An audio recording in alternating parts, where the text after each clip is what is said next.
जिस उपदेश से राम जी को राजकुमार भगवान राम बने, वो उपदेश आप सुन रहे हैं। कितना ऊंचा ग्रंथ है। इसको वाल्मीकि रामायण भी बोलते, योग वशिष्ठ महारामायण भी बोलते। राम तीर्थ ने इसी का बार बार अध्ययन किया था। ये आप भी शांत हो जाएंगे परमात्मा में, और दूसरों को भी शांति देने की क्षमता देने वाला ये सदग्रंथ है। इसको वेदांत का सिद्धांत ग्रंथ बोलते हैं। दूसरे होते प्रक्रिया ग्रंथ। ये करके फिर कब वो आचार्य बनो तब समझो, ये तो थोड़ा पढ़ो और फिर वही सिद्धांत की बात। तो बार बार योग वशिष्ठ महारामायण विचारने योग। ओम श्री सद्गुरु परमात्मने नमः। श्री वशिष्ठ जी बोले, ही राम जी, अज्ञानी को संसार सत्य लगता है और भिन्न भिन्न पदार्थ संयुक्त प्रतीत होता है, क्योंकि उसकी समझ में पदार्थ सत्य होते हैं। पर ज्ञानी के हृदय में आत्मा का ज्ञान है, उसको संसार की सत्यता नहीं प्रतीत होती। हे राम जी, जैसे किसी ने अमृत पान किया हो तो वह अमल और कटुक फल की चाह नहीं करता, वैसे ही ज्ञानी किसी पदार्थ की इच्छा नहीं करता। जैसे रूही के फाहे को अग्नि लगे और ऊपर से तीव्र पवन चले तो नहीं जाना जाता कि वह कहाँ जा पड़ा, वैसे ही जगत रूपी रूही का फाहा ज्ञान अग्नि से दग्ध करके वैराग्य रूपी पवन से जब उड़ाया जाता है तब नहीं जाना जाता कि कहाँ जा पड़ा। तब आकाश ही आकाश दिखता है और जगत सत्य नहीं प्रतीत होता। तो फिर वह तृष्णा किसकी करे? वह तृष्णा से रहित हो जाता है। हे राम जी, दुख का मूल तृष्णा है, तृष्णा ही से जीव भटकता है। श्री वशिष्ठ जी बोले, ही राम जी, वांछित देश को पथिक तब पहुंचता है जब एक देश का त्याग करता है, वैसे ही शुद्ध स्वरूप परमानंद अपना रूप आत्मा तब प्राप्त होता है जब धन लोक पुत्र ऐषणा आदि का त्याग करे। जब आत्मा की प्राप्ति होती है तब निर्विकल्प समाधि से शुद्ध चैतन्य का साक्षात्कार होता है, और जब समाधि से उसका साक्षात्कार होता है तब चेष्टा होने पर भी उसी में स्थित रहता है, परम निर्वाण पद को प्राप्त होता है। चित्त रूपी बेल दूर हो जाती है। जैसे रस्सी में जो बल होता है उसको खींचकर फिर छोड़ते हैं तब वह सीधी हो जाती है, वैसे ही जिसको समाधि में चैतन्य का साक्षात्कार होता है उसको उत्थान काल में भी वही भासित होता है, पर जिसको उसका प्रमाद है उसको जगत भासित होता है। हे राम जी, वस्तु एक है परंतु उसमें दो दृष्टियां हैं। जैसे रस्सी एक है पर सम्यक दर्शी को रस्सी दिखती है और असम्यक दर्शी को सर्प, वैसे ही ज्ञानवान को आत्मा प्रतीत होती है और अज्ञानी को जगत दिखता है। ओम श्री सद्गुरु परमात्मने नमः। श्री योग वासिष्ठ महारामायण निर्वाण प्रकरण सर्ग 50। श्री वशिष्ठ जी बोले, हे रामचंद्र जी, जीव को स्वरूप का प्रमाद से सृष्टि भासित होती है और सत्य जैसी लगती है। उसे नाना प्रकार का विश्व प्रतीत होता है और नाना प्रकार की वासनाएं उठती है। उससे जीव बंधन को प्राप्त हुआ है। जब वासना का क्षय होता है तब मुक्ति हो। हे रामचंद्र जी, मोहरूप घनी वासना का नाम सुषुप्ति या जड़ अवस्था है। वह क्षीण स्वप्न रूप है। जब स्वरूप का प्रमाद होता है तब दृश्य में सद्बुद्धि होती है, और जब उसमें प्रतीति होती है तब नाना प्रकार की वासनाओं का उदय होता है। पर जब स्वरूप का साक्षात्कार होता है तब संसार की सत्यता नष्ट हो जाती है, फिर वासना नहीं उठती। हे रामचंद्र जी, घनी वासना तब तक उठती है जब तक दृश्य में सद्बुद्धि होती है। जब जगत का अत्यंत अभाव होता है तब वासना भी नहीं रहती। जैसे भूषण पिघलाकर जब सुवर्ण बन गया तब भूषण बुद्धि नहीं रहती। जो वस्तु अज्ञान से उपजी है वह ज्ञान से लीन हो जाती है।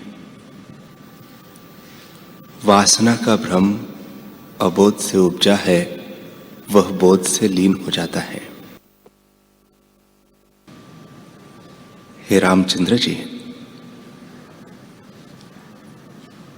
वासना का भ्रम अबोध से उपजा है, वह बोध से लीन हो जाता है। घनी वासना से सुषुप्ति रूप जड़ अवस्था होती है और क्षीण वासना से जीव स्वप्न देखता है। घनी वासना रूप मोह से जीव स्थावर अवस्था को प्राप्त होता है।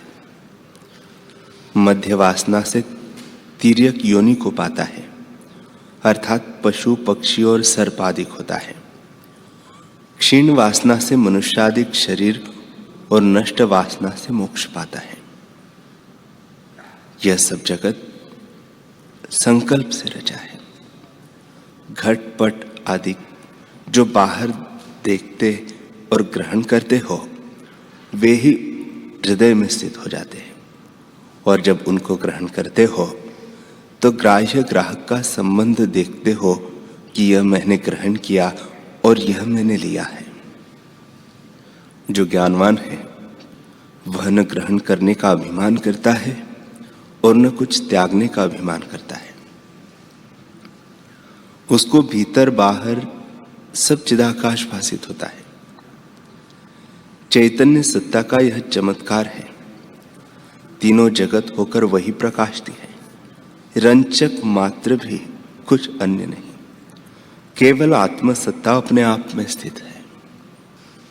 जैसे समुद्र में तरंग और बुलबुले उठकर भासित होते हैं, परंतु सब जल ही जल है, जल से भिन्न कुछ नहीं, वैसे ही आत्मा जगत रूप होकर भासित होता है, द्वैत नहीं है। श्री वशिष्ठ जी बोले, हे रामचंद्र जी, जैसे जीव को स्वप्न में जो संसार उदय होता है वह कल्पना मात्र होता है, न सत है और न असत है। जीव के चेतने से ही भ्रम भासित होता है, वैसे यह जागृत अवस्था भ्रम मात्र है। स्वप्न और जागृत एक रूप है। जैसे स्वप्न में जागृत का एक क्षण भी दीर्घकाल होता है, वैसे ही स्वरूप के प्रमाद से जागृत भी एक दीर्घकाल का भ्रम हुआ है, जिससे जीव सत को असत और असत को सत जानता है। जड़ को चेतन और चेतन को विपर्य ज्ञान से जड़ जानता है।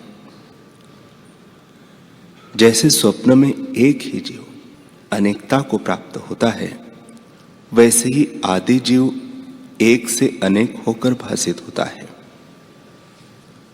जैसे किसी स्थान में चोर का भ्रम भासित होता है, वैसे ही आत्मा में तीनों जगत का भ्रम भासित होता है। जैसे सुषुप्ति में स्वप्न भ्रम उदय होता है, वैसे ही अद्वैत तत्व आत्मा में जगत का भ्रम होता है। आत्मा अनंत सर्वगत जीव का बीज रूप है। जैसा उसके आश्रय में स्फुरण होता है, वैसे ही सिद्ध होकर वह भासित होता है। हे रामचंद्र जी, जिस पुरुष की स्वरूप में स्थिति हुई है वह सदा निसंग होकर विचरता है। जैसे आगे चलकर द्वापर में विष्णु जी के निसंगता के उपदेश से अर्जुन मुक्त होकर विचरेंगे, वैसे ही हे महाबाहो तुम भी विचरो। हे राघव, पांडु के पुत्र अर्जुन जैसे सुख से जन्म व्यतीत करेंगे और सब व्यवहारों में भी सुखी और स्वस्थ रहेंगे, वैसे ही तुम भी निसंग होकर विचरो। राम जी ने पूछा, है ब्राह्मण, पांडु के पुत्र अर्जुन कब होंगे और कैसे विष्णु भगवान उनको निसंग होने का उपदेश करेंगे? श्री वशिष्ठ जी बोले, हे रामचंद्र जी, अस्थि तन्मात्र तत्व में आत्मा अधिक संज्ञा कल्पित ही है। जैसे आकाश में आकाश स्थित है, वैसे ही निर्मल तत्व अपने आप में स्थित है। जैसे सुवर्ण में भूषण और समुद्र में तरंग उठते हैं, वैसे ही आत्मा में 14 प्रकार के प्राणी फिरते हैं। जैसे जाल में पक्षी भ्रमते हैं, वैसे ही जगत में जीव भ्रमते हैं। वही ब्रह्मा, चंद्रमा, सूर्य, लोकपाल आदि होकर स्थित है और उन्होंने पंचभूतों के कर्म रचे हैं कि यह पुण्य ग्रहण करने योग्य है और यह पाप त्यागने योग्य है। पुण्य से स्वर्ग आदि सुख प्राप्त होता है और पाप से नरक होता है। यह मर्यादा लोकपाल प्रजापति ने स्थापित की है। इस प्रकार संसार रूपी नदी में जीव बहते हैं। संसार रूपी नदी अविच्छिन्न निरंतर बहती देख पड़ती है, पर यह क्षण क्षण में नष्ट होती है। इस जगत में सूर्य के पुत्र यमराज बड़े प्रतापी और तेजस्वी लोकपाल हैं। वही सब जीवों को मारते हैं और उस प्रवाह कार्य को चलाते हैं। उनका जीवों का मारना और दंड देना ही नियम है, परंतु चित्त में वह पहाड़ की तरह अचल है। वह यमराज हर एक चौजुगी में कभी 8, कभी 7, कभी 12 व 16 वर्षों का नियम रखकर किसी जीव को नहीं मारते और उदासीन की तरह स्थित होते हैं। जब पृथ्वी में अधिक प्राणी हो जाते हैं, चलते को मार्ग नहीं रहता और कोई दुष्ट जीवों को दुख देते हैं, जिससे पृथ्वी भारी और दुखी होती है, तब पृथ्वी के भार को उतारने के निमित्त विष्णु भगवान अवतार लेकर दुष्ट जनों के नाश और धर्म मार्ग की रक्षा करते हैं। हे रामचंद्र जी, इस प्रकार नियम के पालक यम को अपना काम करते अनंत युग व्यतीत हो गए हैं। वैसे ही प्राणी और जगत भी असंख्य हो गए हैं। इस सृष्टि का अब वैवस्वत यम यानी मनु है। वह आगे 12 वर्ष पर्यंत नियम करेगा और किसी को न मारेगा। तब जीव अक्रूर कर्म करने लगेंगे और पृथ्वी प्राणियों से भर जाएगी। जैसे वृक्ष गुच्छों के साथ गुथ जाते हैं, वैसे पृथ्वी भी प्राणियों से गुथ जाएगी। और जैसे चोर से डरकर स्त्री भर्ता की शरण जाती है, वैसे ही पृथ्वी भी दुखित होकर भगवान विष्णु की शरण जाएगी। तब विष्णु जी 2 देह धारण कर पृथ्वी का भार उतारेंगे और सन्मार्ग स्थापित करेंगे। सब देवता भी अवतार लेकर उनके साथ आवेंगे और नर नायक होंगे। एक देह से विष्णु भगवान वसुदेव के घर पुत्र रूप से प्रकट होंगे। उनका नाम कृष्ण होगा। और दूसरी देह से पांडु के गृह में अर्जुन नाम से युधिष्ठिर नामक धर्मपुत्र के भाई होंगे और समुद्र पर्यंत पृथ्वी का राज्य करेंगे। उसके चाचा के पुत्र का नाम दुर्योधन होगा। उसका और भीमसेन आदि पांडवों का बड़ा युद्ध होगा। दोनों ओर संग्राम की लालसा से 18 अक्षौहिणी सेना इकट्ठी होगी और बड़े भयानक युद्ध होंगे। उनके द्वारा हरि पृथ्वी का भार उतारेंगे। हे रामचंद्र जी, उस सेना के युद्ध में विष्णु जी का अर्जुन नाम अवतार होगा। वह अर्जुन गांडीव धनुष धारण कर मानव स्वभाव में स्थित हो हर्ष शोक आदि विकार संयुक्त मोहाभिभूत होंगे। युद्ध में अपने बांधवों को देखकर मूर्छित होंगे और मोह और करुणा से उनके हाथ से धनुष गिर पड़ेगा। वह जब आतुर होंगे तब बोध देह से उनको हरि उपदेश करेंगे। जब दोनों सेनाओं के मध्य में अर्जुन मोहित होकर गिरेंगे तब हरि कहेंगे कि हे राज सिंह अर्जुन, तुम मनुष्य भाव को प्राप्त हो क्यों मोहित हुए हो? इस कायरपन को त्याग करो।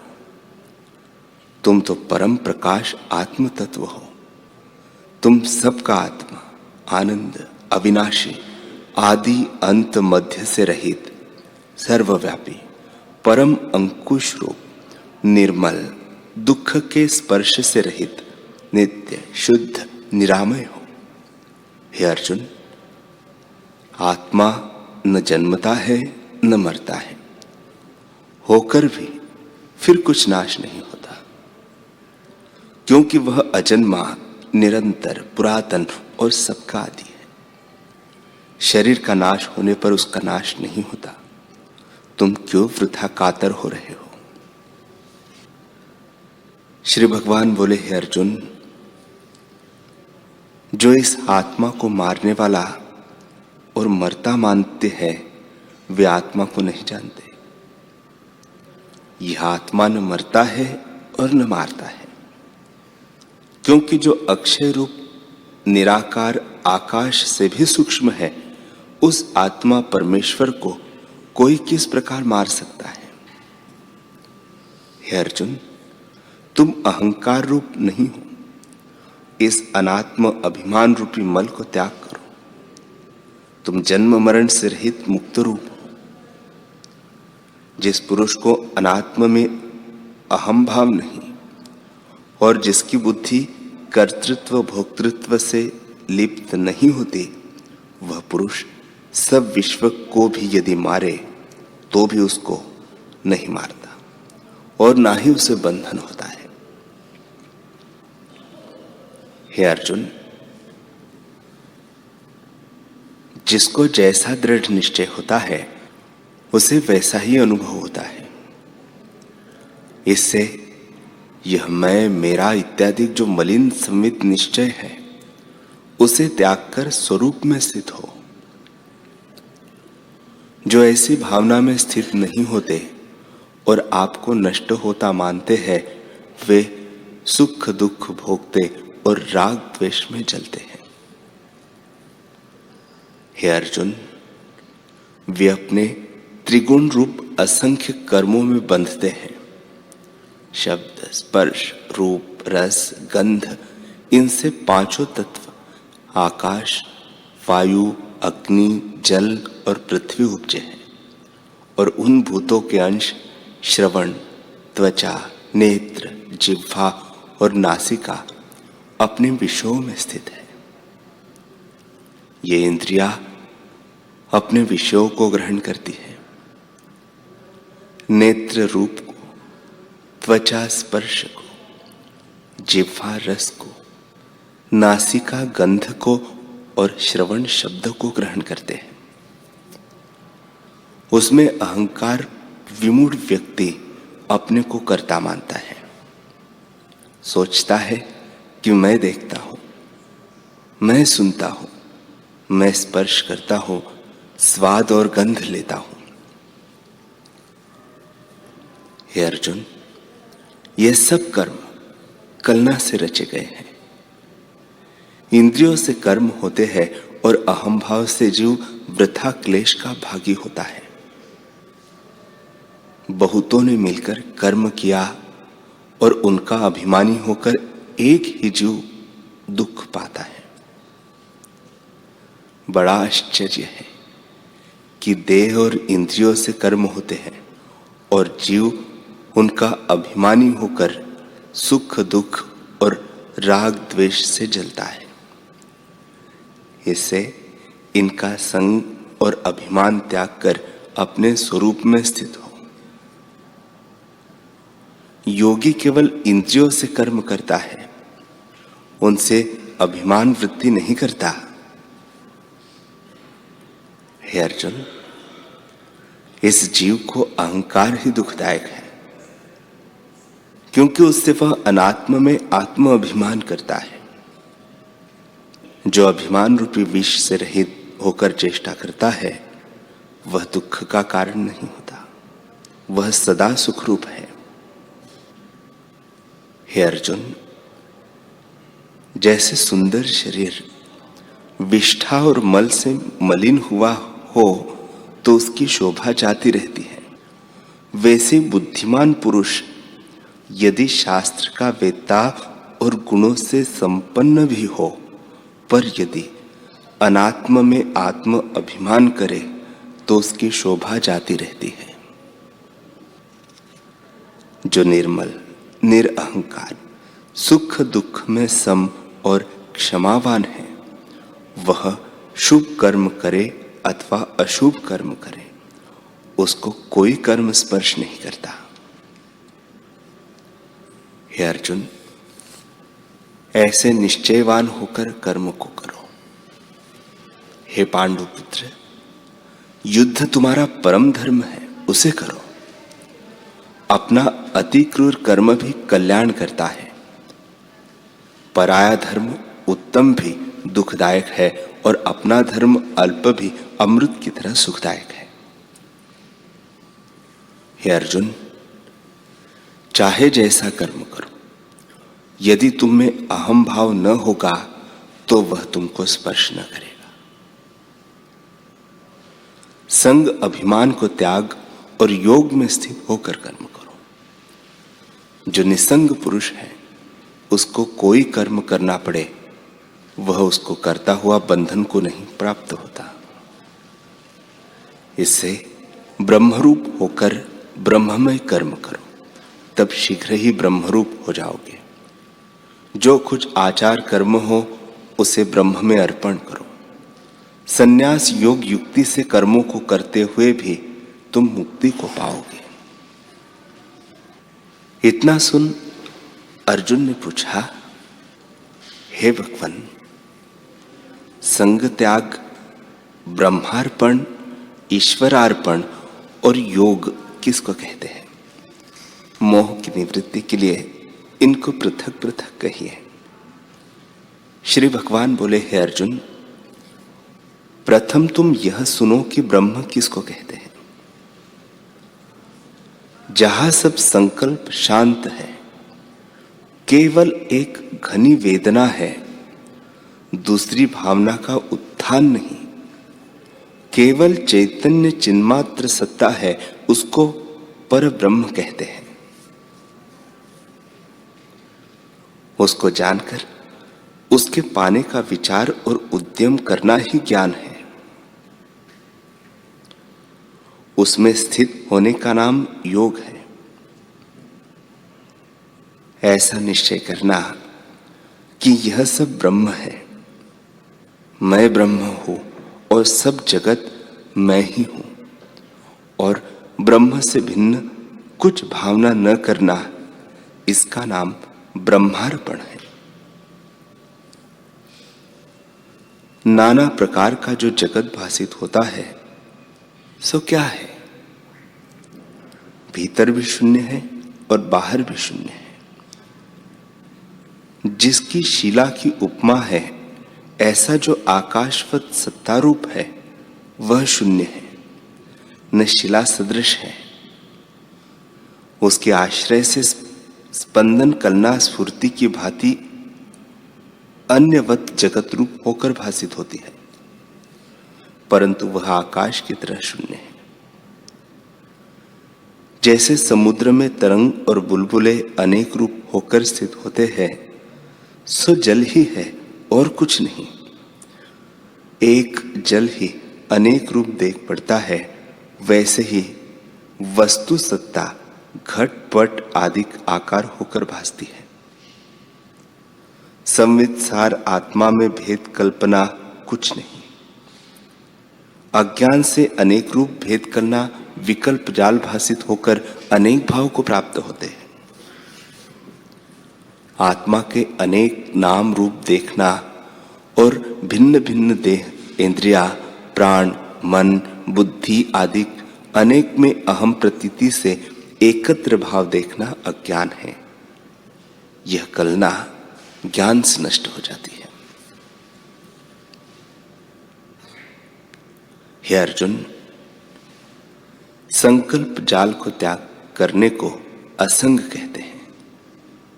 सब कलना जाल को भी ईश्वर से भिन्न न जानने की भावना से द्वैत भाव गलित हो जाने का नाम ईश्वर अर्पण है। हे अर्जुन, जब ऐसी अभेद भावना होती है तब आत्मबोध होता है। बोध से सब शब्द अर्थ एक रूप भासित होते हैं। सब शब्दों का एक ही शब्द भासित होता है और एक ही अर्थ सब शब्दों में भासित होता है। हे अर्जुन, सब जगत मैं हूं, दिशा और आकाश मैं हूं, कर्म, काल, द्वैत, अद्वैत मैं ही हूं। तुम मुझ में मन लगाओ, मेरी भक्ति करो, मेरा ही भजन करो और मुझ ही को नमस्कार करो, तब तुम मुझको ही प्राप्त होंगे। हे अर्जुन, मैं आत्मा हूं और तुम मेरे ही परायण हो।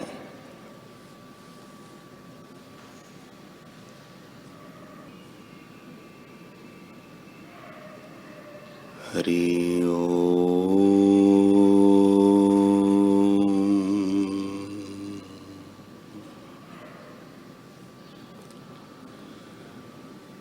हरि ओम।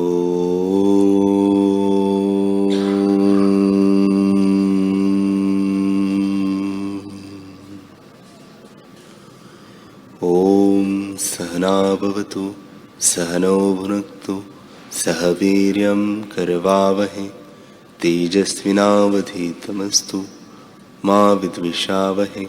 ओम शांति शांति शांति। श्री सद्गुरुदेव भगवान की जय।